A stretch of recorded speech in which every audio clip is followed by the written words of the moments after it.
야고보서 5장 13절 말씀을 보면요, 너희 중에 고난 당하는 자가 있느냐? 그는 기도할 것이요 즐거워하는 자가 있느냐? 그는 찬송할지니라 말씀하고 있습니다.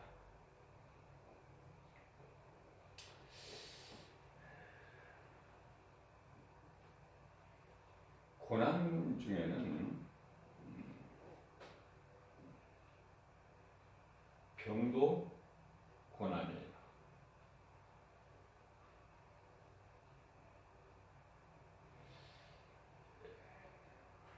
부자가 가난한 자의 어려움을 알지 못한 것 같이 건강한 사람은 병으로 인한 그 고통을 알지를 못하죠. 여기서 기도할 것이요라는 말씀은 회개의 기도예요. 회개의 기도.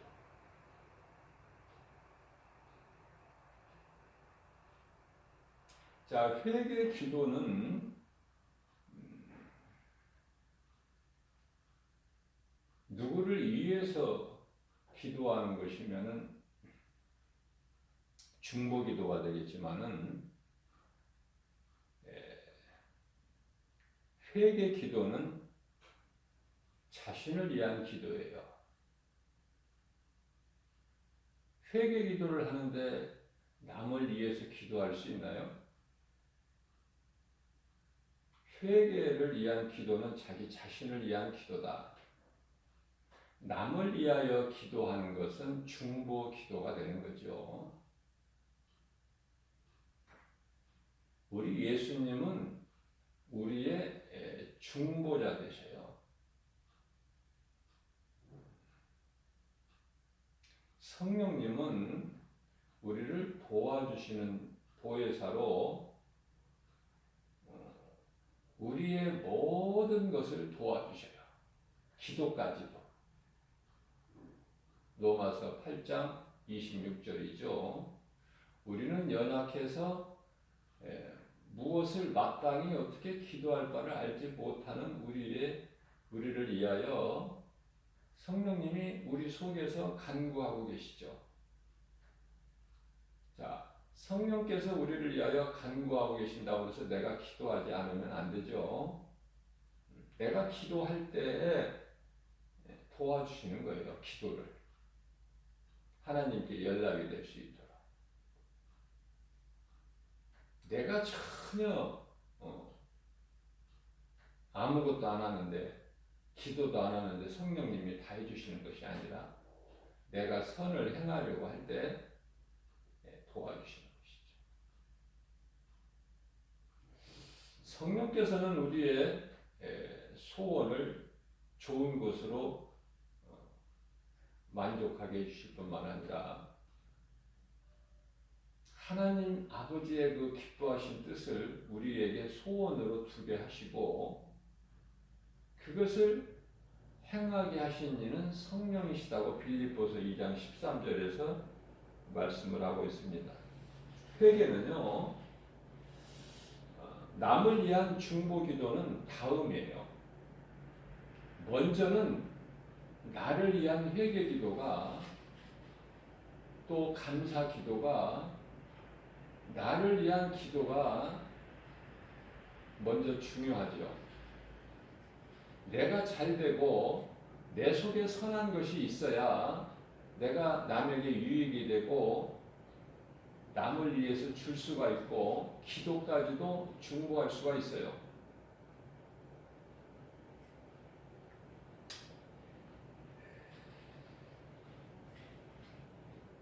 자, 그러한 그 회개를, 자신을 위한 회개를 하지 않는다면은 그거는 사망이죠. 사망. 회개하면 사니까 그만큼 회개는 중요해요.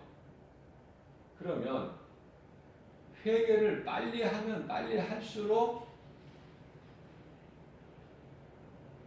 내가 유익이 되는데, 나에게 유익이 되는데, 그것은 예수님께서 십자가에서 이루어 주신 모든 복과 평안, 그 승리죠. 복과 평안을 누릴 수가 있어요. 그러면 회개를 늦게 한다는 것은 그 복을, 평안을 그만큼 늦게 누리는 거예요. 어떤 사람은 죽을 때 회개하면은 그동안의 일생을 살면서 누리지를 못한 거잖아요. 그러면 누구 손해입니까? 하나님께서 손해 나셨나요? 아니에요. 회개하지 않은 자, 회개를 늦게 하는 자가 손해야. 하나님은 손해 나실 거 없어요.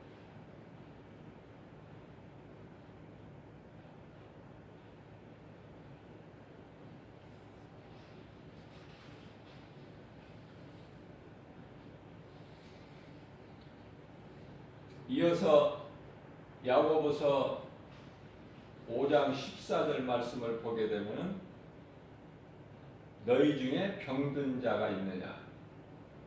예수님이 오신 당시에도 그렇고 초대교회, 예수님이 십자가 죽으심과 부활과 승천하신 이후에 초대교회 시대에도 병든 자가 너무 많죠. 오늘날에도 많아요.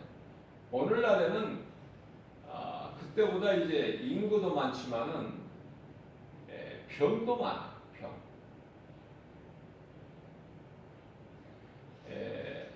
안진병이나 소경이나 나병이나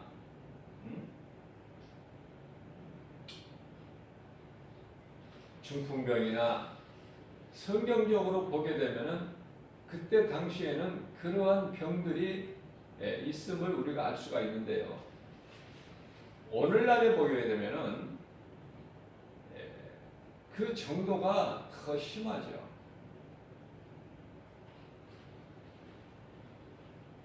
오늘날에도 나병이 있고 중풍병이 있지 않습니까? 안진병이가 있고 소경이 있지 않습니까? 그러나 그런 병뿐이냐 그 말이에요. 수없이 많은 여러 가지 병으로 인해서 많은 사람들이 고통을 겪고 있죠. 몸이 건강하여 병원에 가보지 않은 사람은 몰라요. 그것도 종합병원에 가보지 않은 사람은 그 심각성을 모르죠.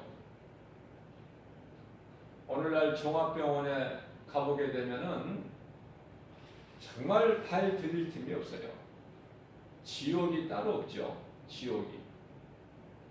반면에 교회에서 하나님을 예배하고 찬송하고 기도하고 생명의 말씀을 듣는다? 이거는 천국이고 교회는요 천국의 모형이라 이렇게 말할 수 있어요.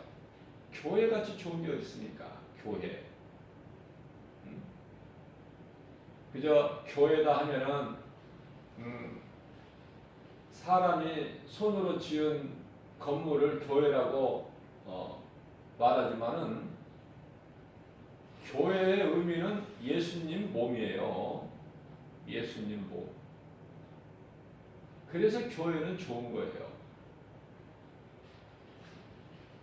예수님이 성령으로 계시고 그 예수님이 2000년 전에 하셨던 말씀을 우리가 들을 뿐만이 아니라 예수님이 오시기 전에 4000년 전에 있었던 모든 아담으로부터 그리스도 오시기까지 모든 일들이 성경에 낱낱이 기록되어 있는 것을 교회에 와서 목사님들을 통해서 들을 수 있잖아요. 구약이 중요한 것은 구약을 모르고서는 신약을 알 수가 없어요. 어떤 분들은 구약이 어려우니까 마태복음 신약 마태복음서부터 읽게 되는데요.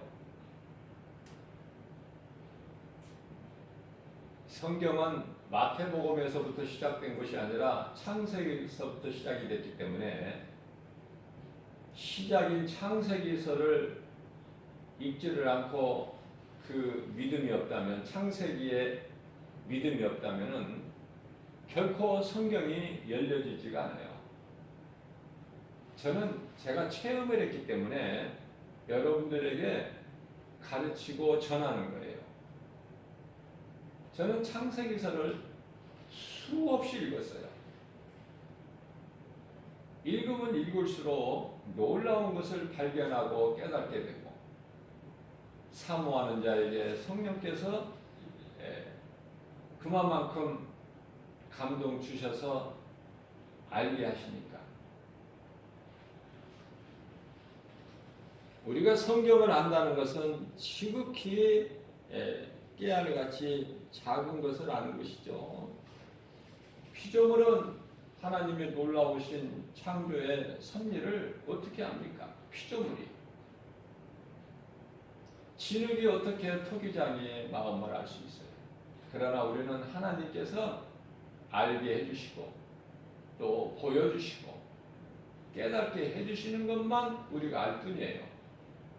우리는 하나님의 말씀을 알면은 겸손해지죠. 세상에서는 세상 지식을 많이 알게 되면은 내가 높아지면 교만해져요. 그러나 성경은 내가 하나님을 아는 지식이 내가 그 깊이와 넓이와 그 크기를 알게 되면요, 높이를 알게 되면은 더 겸손해질 수밖에 없어요. 왜? 그만큼 하나님은 크시기 때문에 나는 작아질 수밖에 없고, 그 고백을 일찍이 세례 요한이 고백했잖아요. 나는 쇠해야 되겠고 주님은 흥해야 되겠고, 그분은 얼마나 크신 분인지 나는 감히 그분의 신발도 감당을 못한다. 이 신발이라는 것은 그 종이 하는 일이에요. 종. 신발 담당이 종. 그러나 세례 요한은 예수님의 신발조차도 감당을 못할 정도로 자기는 낮은 자다. 그러한 고백을 통해서 우리는 깨닫게 되는 거예요. 하나님의 말씀을 듣는다고 해서 모든 사람이 다 깨닫는 것이 아니라 성령께서 감동 주셔야 되고, 성령께서 알게 해 주신 것만 우리는 알 수 있어요. 그래서 늘 하나님의 뜻을, 말씀을 알기를 우리는 사모하고 기도하고 나가는 거 아닙니까? 성령님을 의지해야지. 왜냐하면 성경은 세상 지식이 아니기 때문에 박사를 데려다 놓고 성경을 읽으라거나 읽게 하거나 말씀을 듣게 한들 그 사람들이 어떻게 합니까? 그렇죠? 요한복음 14장 17절 말씀을 보게 되면은 세상은 성령을 알지도 못하고 받지도 못하고 그러나 너희는 아나니. 예수님의 그 따스한 음성 얼마나 복 있는 사람이 들을 수 있는 것입니까? 회개하면 산다. 회개는 누구를 위해서가 아니라 내 영이 살기 위해서 그렇고, 또 영이 살기 위해서뿐만이 아니라 내가 이 땅에 사는 동안에 몸이 잘 되는 거예요. 누릴 수가 있다고 말해요. 누릴 수가 있어요. 예수님이 십자가에서 이루어주신 그 보혈의 복로로 내가 누리는 거예요. 죄는 내가 짓고 예수님은 내 죄로 십자가에 달려 죽으시고 그 보혈의 공로를 다 이루었다는 그 하나님의 말씀을 내가 누리는 거 아닙니까? 나라는 것은 모든 믿는 자 모두를 의미하는 거예요.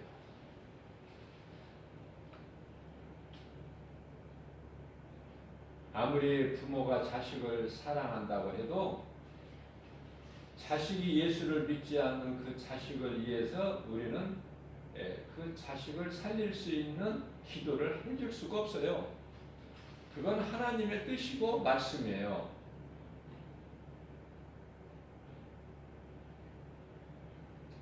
그러면은 회개하는 것은 죄 문제가 해결되는데 그 회개는 자신이 해야 되는 거예요. 자신이.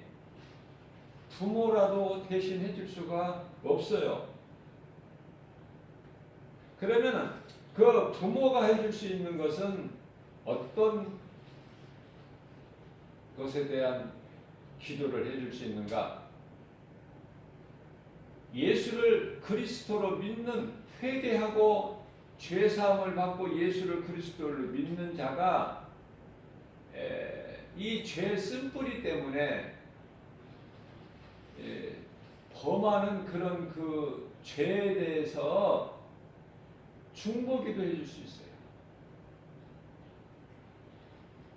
그러나 예수 안 믿는 자식을 위해서 구원받게 해주세요. 그거는 할 수가 없어요. 자식을 사랑하는 자는 이 땅에 부모밖에 더 있습니까? 그렇죠?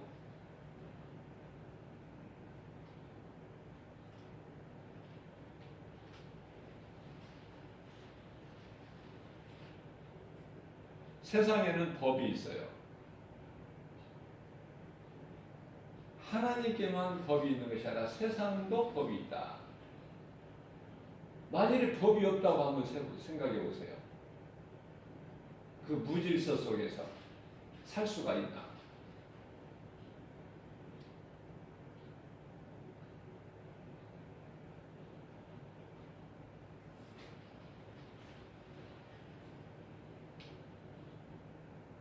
하나님께서 한 몸으로 주신 부부도 법대로 하게 되죠. 그게 세상이에요.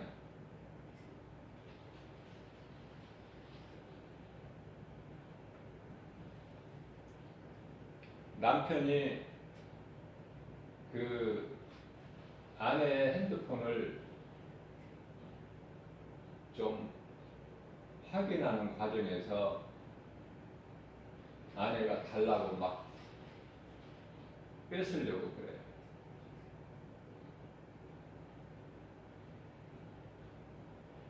아내 행동이 좀 미심쩍은 부분이 있어서 남편이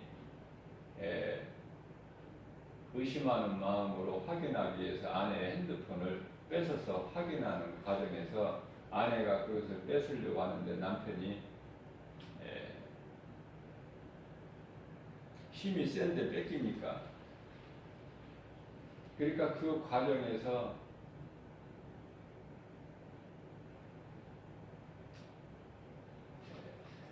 손톱 자국이 나고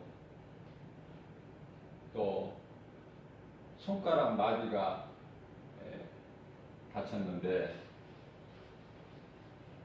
남편에게서 빼앗으려고 하는데 남편이 그것을 안 뺏기죠. 힘이 세니까. 그러는 과정에서 남편이 그렇게 손가락을 좀 다치고 손톱으로 막 상처가 나고 그랬는데 남편이 그거를 법에다가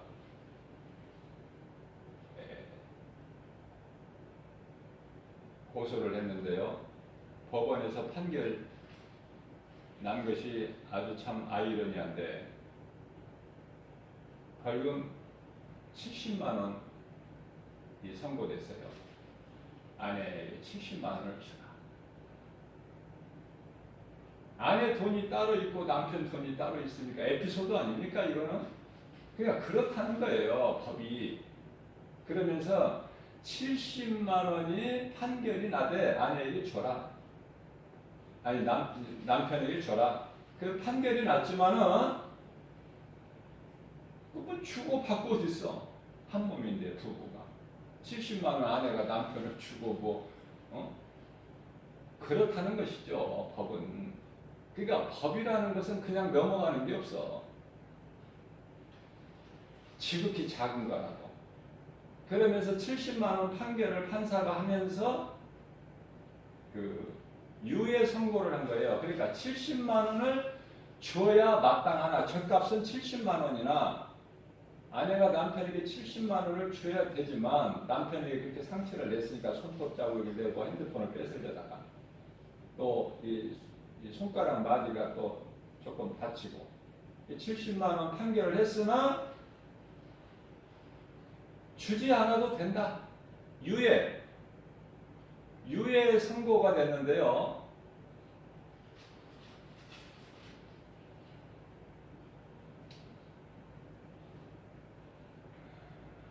유예라는 것은 집행유예라는 것은 이만큼 죄를 져서 이만큼 감옥에서 있어야 되고 이만큼 거기에 따른 벌금을 내야 되고 이게 집행유예인데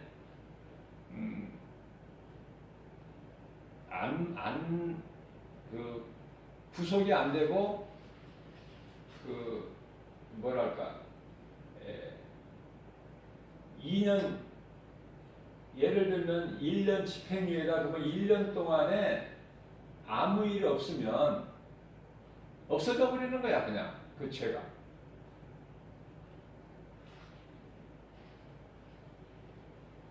그러니까 부부간에 70만 원 지금 그게 판결이 됐지만은 뭐 6개월인가 뭐 이렇게 해서 또 이런 일이 반복되지 않으면 그냥 없어져 버리는 거야. 그 70만 원을 줘야 되는데 그 효력이 없어져 버린다 그 말.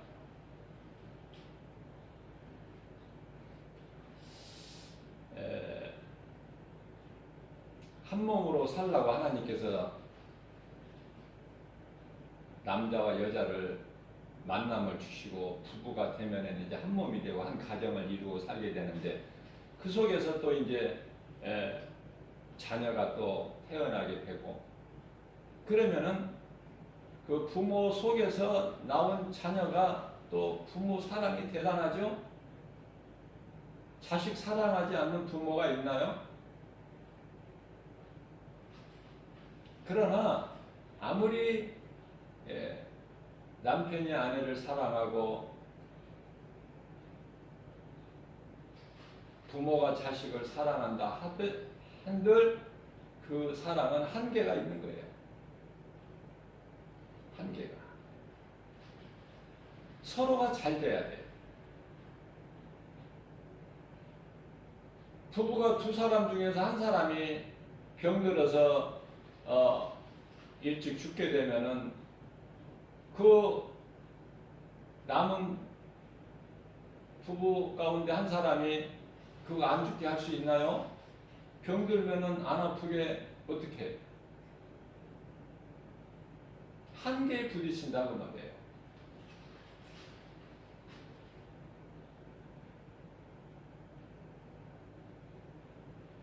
자식이 사망길에 있는데 그 부모가는 어느 부모라도 그 자식을 위해서 그 살릴 수 있는 방법이 그 살리고 싶은 마음이 없는 부모가 있습니까?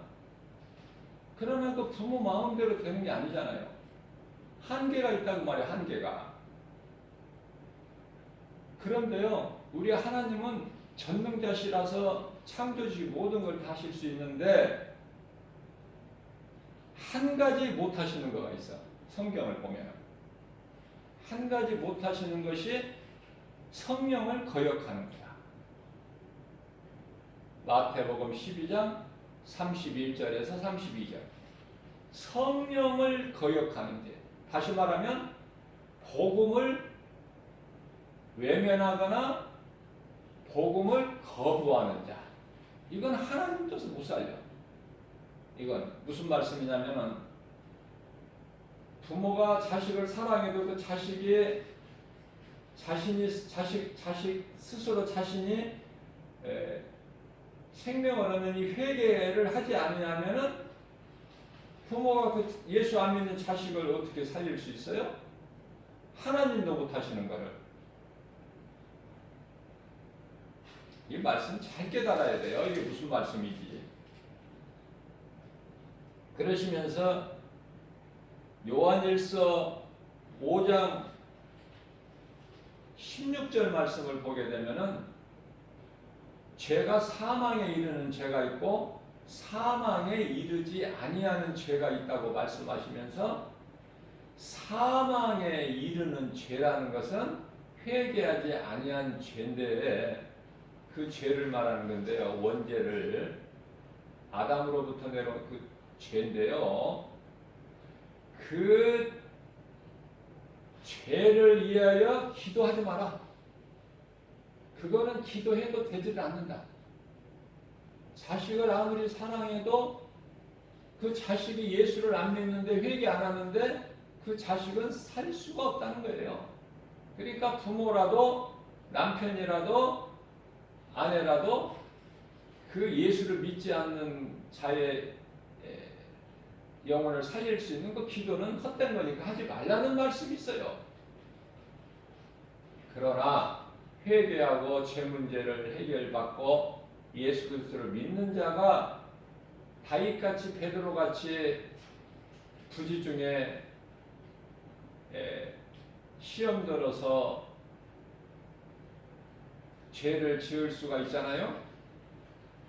그런 죄는 서로 중보 기도해 주라고 말해요. 그런 죄. 그걸 보고 자범죄다 그래. 자범죄. 자, 그런데요.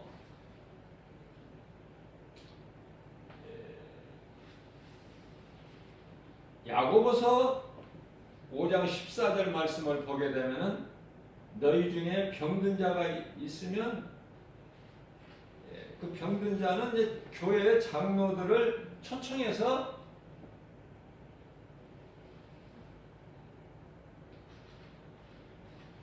치료를 받으라는 거예요. 그러니까 예수 안 믿는 사람이 장로를 초청하여서 기도를 받는다고 그 병이 낫느냐? 안 나았죠. 그러면 여기서 뭐냐면은 믿는 자가 병들었을 때는 교회 장로들을 초청해서 신방을 장로가 해서 그 병든 자를 위해서 기도하라는 거 아닙니까? 그 기도를 받으라는 거 아닙니까? 여기서 장로라는 것은요, 신앙생활을 좀 늙을 노자죠. 긴 장자에다가 장로. 그러니까 신앙생활을 좀 꾸준하게 오래 한 사람을 얘기하는 거야. 장로라는 직분이. 길게 신앙생활을 길게 한 늙을 노자. 그걸 장로라고 그래요.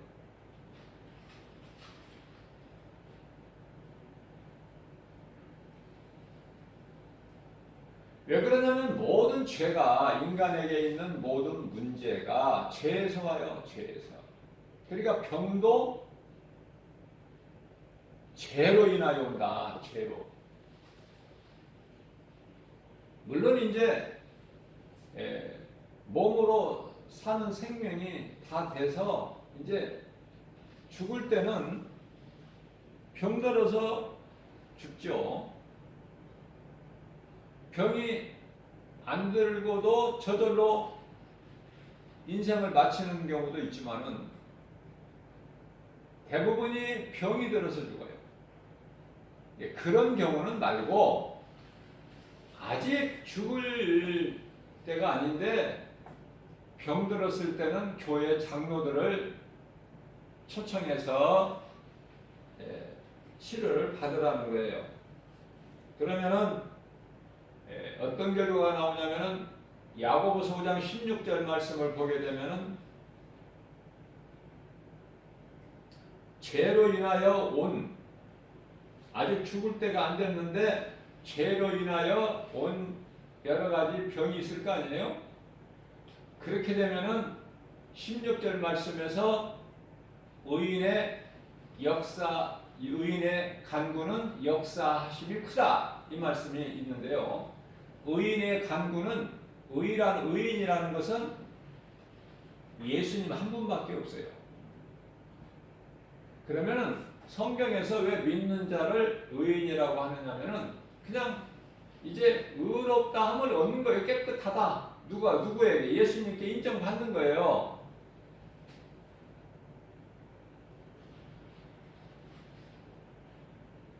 그렇기 때문에 너희는 서로 자기의 죄를 고백하라는 거예요. 서로 16절 말씀에서 그러므로 너희 죄를 서로 고백하여 하며 병 낫기를 위하여 서로 기도하라. 병 낫기를 위하여 서로 기도하라. 그것은 의인의 믿는 자의 간구, 간절히 구하는 그 간구는 이루어지는 하나님의 역사죠. 역사하는 힘이 크니라 이렇게 말씀하고 있는 거예요. 하나님께서 된다 하시면 되는 것이고 안 된다 하시는 건 안 되는 거예요. 안 되는 걸 구하는 것은 그건 교만이고 그거는 기도도 아니에요. 기도도 성경적으로 하나님 기뻐하신 뜻에 따라서 순종하는 겸손한 마음으로 해야 된다. 기도도 말씀을 따라서.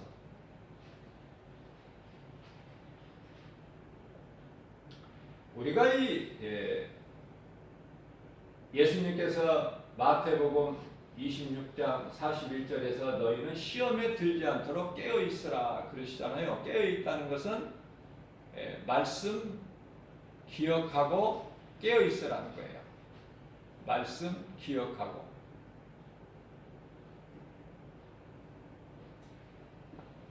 예수님께서 제자들과 함께 하시면서 너희 기도하라 그렇게 하셨나요? 깨어있으라고 그러셨죠.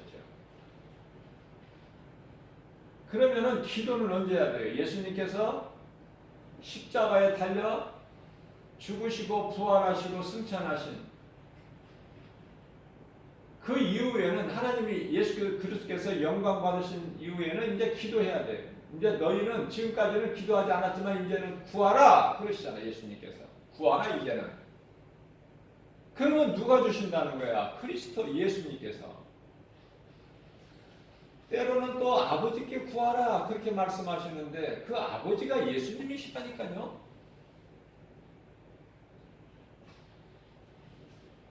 아버지께 내 이름으로 구하라고 말씀하실 때도 있고 요한복음 14장 14절 같은 경우에는 너희가 무엇이든지 내 이름으로 예수님께서 내 이름으로 내게 구하라 내가 이루어 주리니.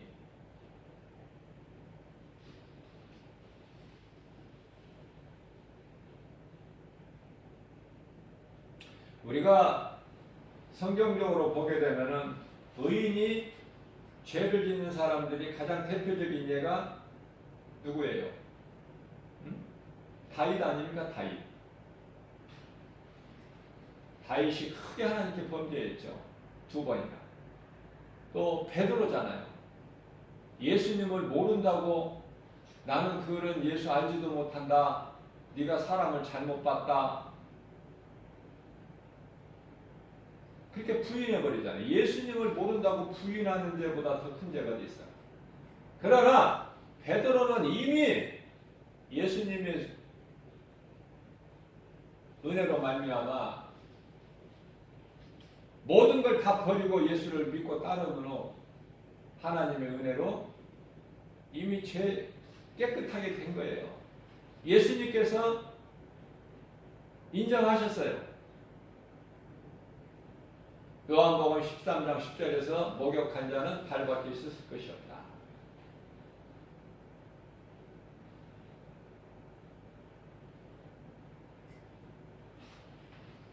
우리가 믿는 것은 하나님 말씀을 믿는 것이죠. 어떻게 말씀하셨나? 무슨 말씀을 하셨나? 무엇이 되고 무엇이 안 되는가를 말씀하셨는데, 그래서 말씀에 관심이 있어야 되고 늘 하나님의 말씀을 가까이 해야 내가 하나님을 사랑하는 자가 되는 것이고, 내가 말씀을 가까이 할 때 그 말씀이 하나님이시기 때문에, 그죠? 하나님을 사랑한다면서 말씀에 관심이 없고 말씀과 내가 정작 멀리하는 삶을 산다면 그게 하나님을 사랑하는 거니까 그게 가증한 것이죠. 자신을 속이는 것이죠. 두 마음을 품는 것이죠.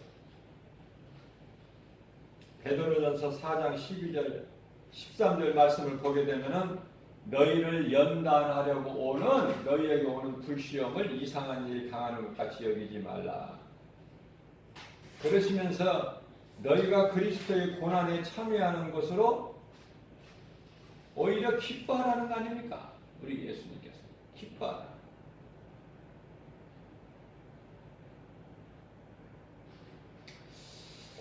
예수께서 이제 영광을 나타내실 때 너희로 즐거워하고 기뻐하게 하려 하심이라. 그러니까 내가 말씀과 기도로 깨어 있지 않아서 그 시험 드는 거가 있어. 그건 이제 마귀가 시험하는 것이 마귀의 시험.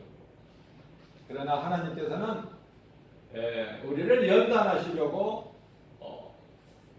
하는 그 불시험을 이상한 일 당하는 것 같이 여기지 말고 오히려 기뻐하고 하나님께 영광을 돌리라. 예수께서 잠시 후 영광으로 나타나실 때 너희로 즐거워하고 기뻐하게 하려 하심이라 말씀하고 있습니다. 우리가 한번 욥을 생각해 볼 수가 있어요. 욥은 의로운 자죠. 노아와 같이 당대 의인이라. 욥의 신앙은 놀랍죠. 그러나 그 욥의 신앙이 마귀로부터 오는 것이지만 하나님이 허락하신 거예요. 욥을 연단하시기 위해서. 그 욥은 어때요? 결코 믿음을 버리거나 떠나지 않죠. 하나님께서 테스트해 보시는 거예요.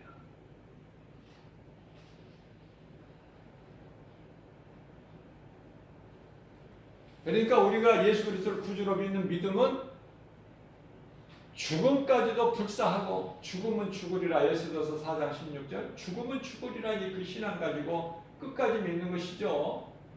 요한계시록에서는 끝까지 이기는 자가 되라는 거예요.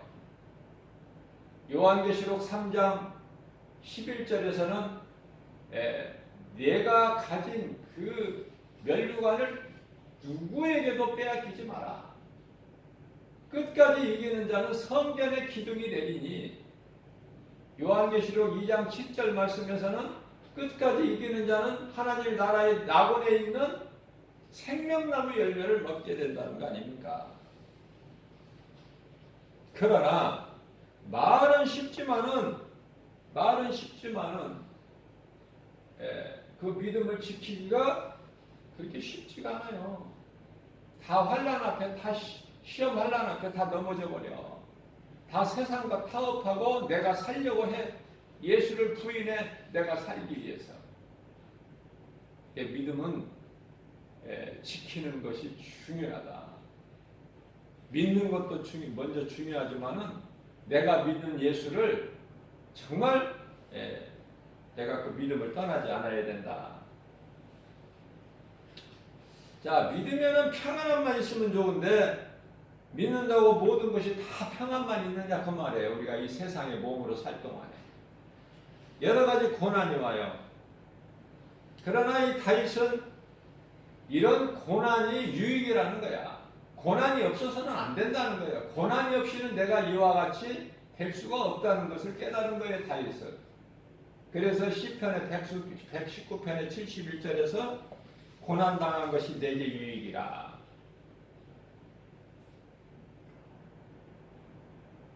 내가 이 고난으로 말미암아 내가 주의 율례, 말씀들을 배우게 되었다는 거 아닙니까? 하나님의 뜻을, 기뻐하신 뜻을, 말씀들을 배웠다는 거예요.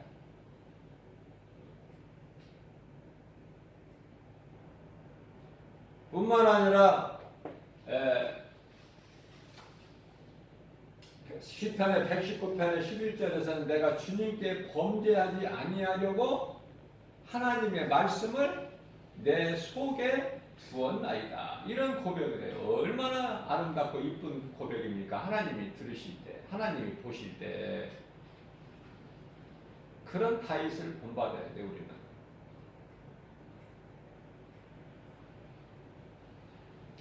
디모데후서 3장 12절 말씀을 보게 되면은 무릇 그리스도 예수 안에서 경건하게 살고자 하는 자는 박해, 다시 말하면 핍박, 다른 말로 말하면 고난, 그것이 있다는 거예요.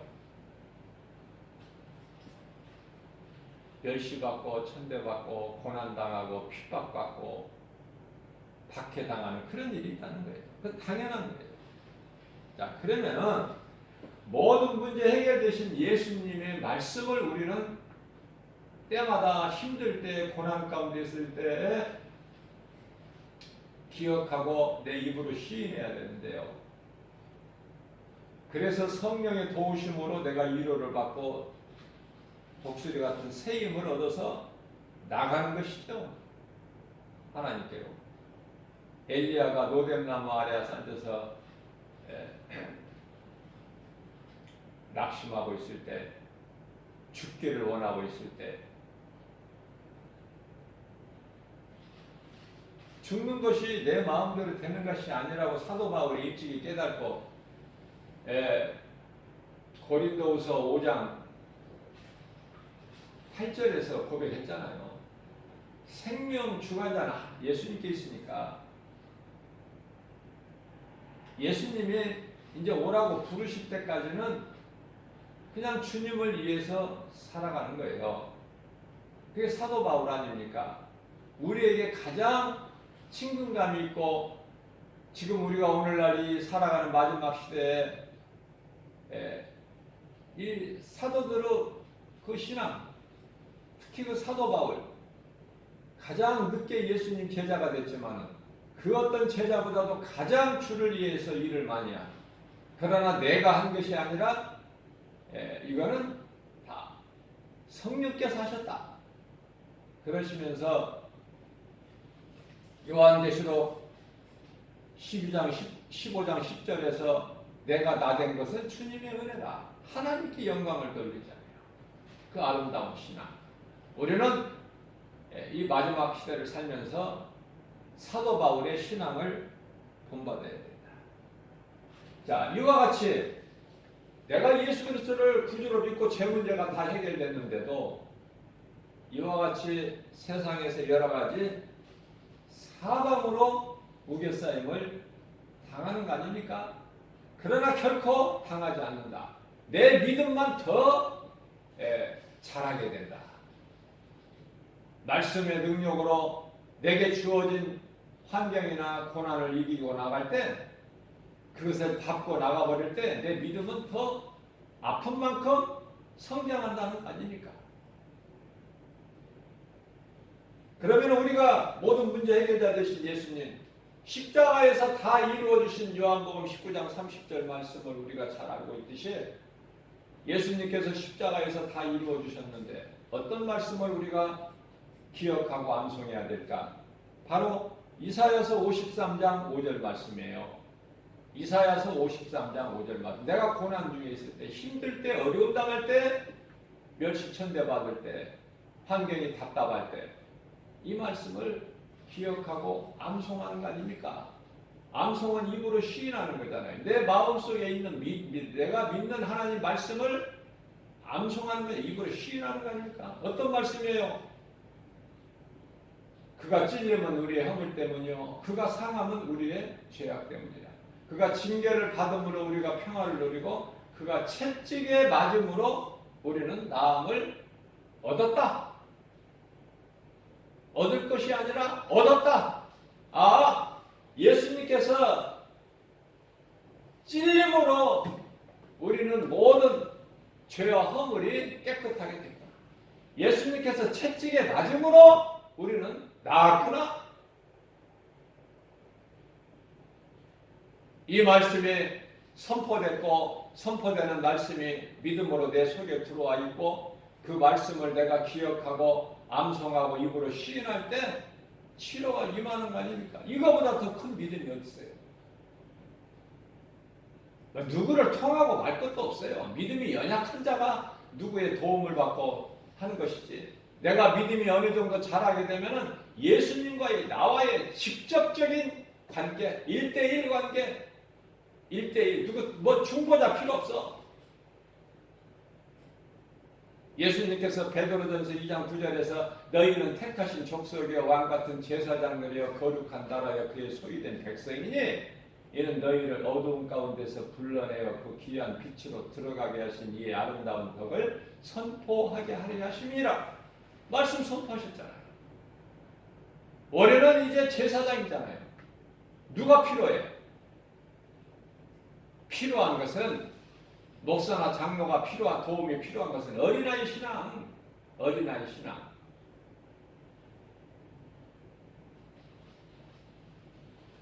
뿐만 아니라 우리가 얼마나 연약해요.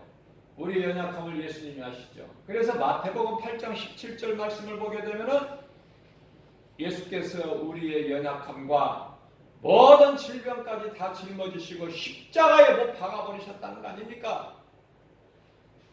그러면 우리는 자유를 얻어야죠. 이 믿음으로. 오늘도 믿음이 연약한 우리에게 새벽을 깨워서 이러한 문제 해결자 되신 예수께서 치료의 말씀을 우리에게 주신 것은 우리가 연약하기 때문에 힘을 주시는 거예요. 그래서 주님 은혜 안에서 누리고 살라는 거 아닙니까?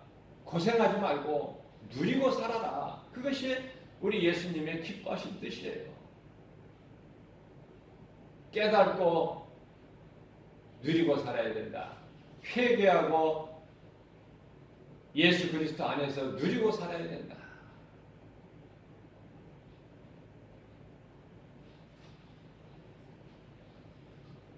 이러한 믿음 가지고 아무것도 염려하지 말고 내 환경이 어렵더라도 하나님께서는 로마서 8장 28절에서 하나님을 사랑하는 자 곧 그 뜻대로 부르심을 입은 자들에게는 모든 일에 합력하여 결과적으로 잘되게 해주신다는 거 아닙니까? 합력하여 선을 이루어 주신다.